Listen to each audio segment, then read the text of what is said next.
Welcome back, everyone. Ready for another deep dive? Always. Good, because today we're going deep into Transylvania. Ooh, sounds exciting. You know it. It's Bram Stoker's Dracula this time. A classic. Definitely. And we'll be focusing on Jonathan Harker's journey, going into the Carpathian Mountains to meet the Count. And we're going to be looking at what happens to Mina back in England, too, all from the original novel. So ready to uncover the secrets of the Count, his powers, all that good stuff. Absolutely. And I think what makes Dracula so fascinating is that it's not just a horror story. It's really a reflection of the anxieties of Victorian society. Like Yeah. all those rapid changes and scientific advancements kind of created this unease. Yeah, I see that. So, okay, Jonathan Harker, young solicitor, he's traveling to Transylvania, and at first his journal entries are like full of wonder. He's clearly impressed by the landscapes and all the different cultures there. Right. He talks about the Saxons and the Wallachs and the Magyars and the Sekles. He even points out that the Sekles are related to Attila the Hun. It's like he's trying to absorb every detail to make sense of it all. And the way he describes the scenery, castles, rivers, and the people all dressed up in their, traditional clothes. It's so vivid, you can almost feel like you're right there with him. You really get a sense of the place. But then things start to get a little creepy. A little. He meets this old woman who's just like completely worried about him. She gives him a rosary and begs him to take it for his mother. Like, it's pretty intense. Definitely foreshadowing, right? Oh, absolutely. Like Stoker is hinting at the darkness to come. And even the landscape reflects this change. Remember the God's Seat? Like this huge, jagged rock formation. Even the coachman freaks out when they pass it. Oh, yeah, that's a great example. Okay, so then he arrives at Dracula's castle, and immediately the mood changes. The coach is super late. It's eerily quiet. And then there's Lissy. You know, Yes. The wolves howling in the distance. Chills, right. It's like stepping into a nightmare. totally. And speaking of nightmares, Yeah. we were talking about those Victorian anxieties before, right? Well, they were. Well, I think Dracula really embodies that fear of the unknown. Mm-hmm. You know, the things that logic and reason can't explain. And that was a big deal back then. Makes sense. And then there's the Count himself. Initially, he seems, well, polite, charming even, like super hospitable. Right. But it's all a facade. A facade. He's a master manipulator. Think about it. He's learned English customs. He has a library full of English books. He's trying to appear harmless to gain Jonathan's trust. Oh, that's so creepy, like a predator almost, luring him in. Exactly. But Jonathan, he starts noticing things aren't quite right. Like what? Dracula's nocturnal habits, all the locked doors in the castle, the forbidden areas. It's like he's piecing together a puzzle, and the picture's getting more and more terrifying. Yeah, and then there's the whole thing with Dracula asking for Jonathan's help with his English and his business deals. Right? Keeps Jonathan close, isolated, gives him more control. Yeah, it's a trap. So we've got Jonathan, basically a prisoner in this creepy castle, and then there's Mina back in England. So different. Right? Totally. And it's through Jonathan's letters to Mina that we start to see that contrast. You know, his descriptions of Transylvania, his encounters with the Count. It's all so unsettling compared to Mina's world. Right, like she's totally unaware of the danger that's lurking, and her life in England seems so normal. At least for now. So it's like we have these two worlds colliding, Yeah.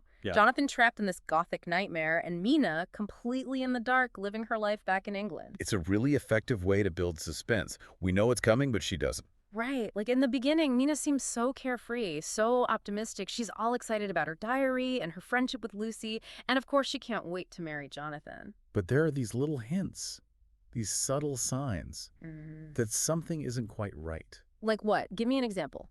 Well, remember that scene with the zookeeper?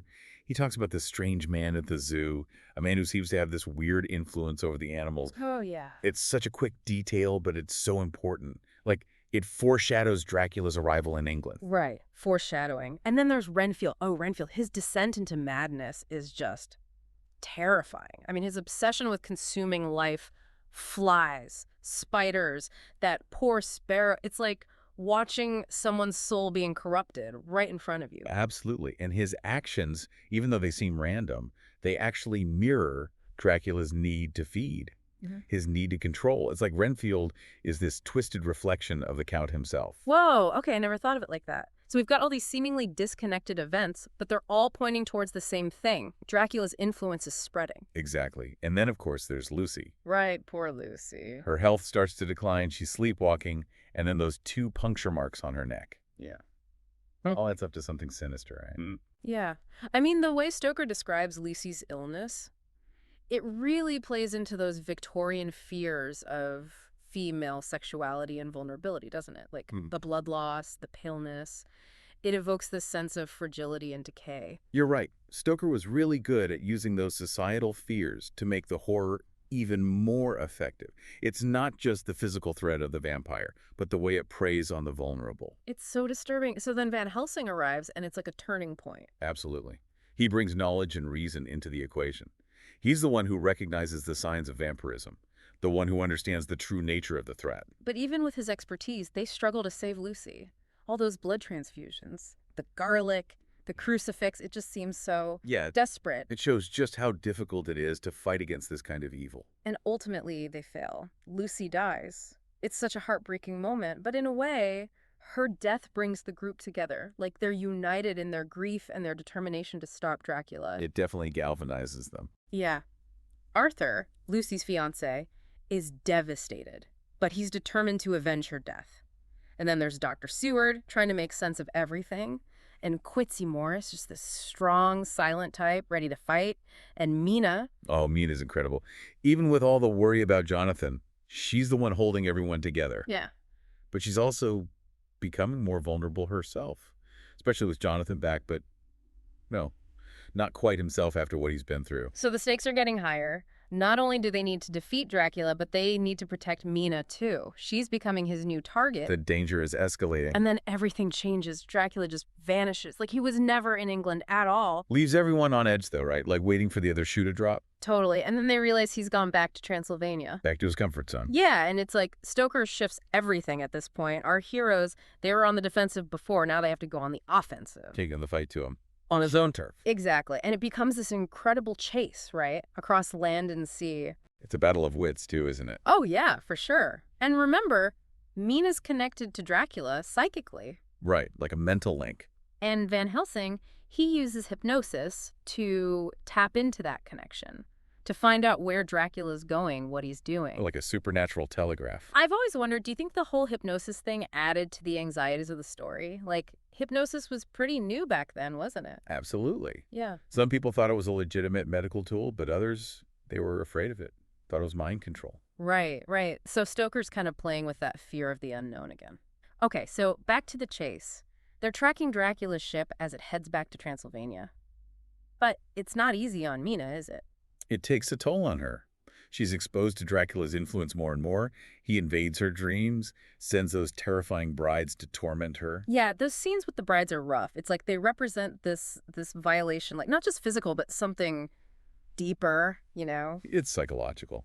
An attack on her very being. And yet, Mina is so strong. She endures it, even uses her connection with Dracula to help the others. Talk about bravery. It's like she's fighting a battle on 2 fronts. Against Dracula and against the darkness inside herself. Okay, so the chase is on. It's frantic. Van Helsing and Mina by train, Godalming and Harker following Dracula's ship. It's like a relay race against evil. And you really feel the pressure, you know? They're exhausted, frustrated, and always worried about Mina. But they don't give up. They have this shared purpose, this determination to stop Dracula no matter what. So what do you think it is? What keeps them going? Is it just about destroying evil, or is it something more? I think it's both. There's this sense of duty, this need to protect humanity, but it's personal too, isn't it? They're fighting for Mina, for each other. Okay, so finally they reach Transylvania. It all comes down to this confrontation at the castle as the sun's setting. And it's chaos. Hunters closing in, this lag getting caught in the middle, those wolves circling, sensing the bloodshed. Yes. Exactly. That's what makes this ending so powerful. It brings together all those elements that make Dracula so great. The setting, the darkness, the struggle between good and evil. And then finally, Jonathan and Quincy deliver those fatal blows. Dracula's destroyed. But Quincy, he dies too, doesn't he? It's a bittersweet victory, a reminder that even in the face of triumph, there can be loss. And it makes you think, doesn't it, about the cost of fighting evil, the sacrifices that have to be made. Absolutely. Then we have that last scene with Mina and Jonathan. It's beautiful. It's like a promise of a new beginning after all that darkness. And it emphasizes hope, the enduring power of hope and love, even after unimaginable horror. So what do we take away from all this? What does Dracula tell us about ourselves, about the world? It forces us to look into the shadows within ourselves, to ask, what are we willing to fight for? What are we willing to sacrifice? Big questions. And it's amazing that Dracula still speaks to us today, after all this time. It's a classic for a reason. It reminds us that the fight against darkness is never truly over. Well, that's our deep dive into Dracula. We covered a lot. We did. But remember, there's always more to explore, more to unpack. So until next time, keep those minds sharp and never be afraid to face those shadows.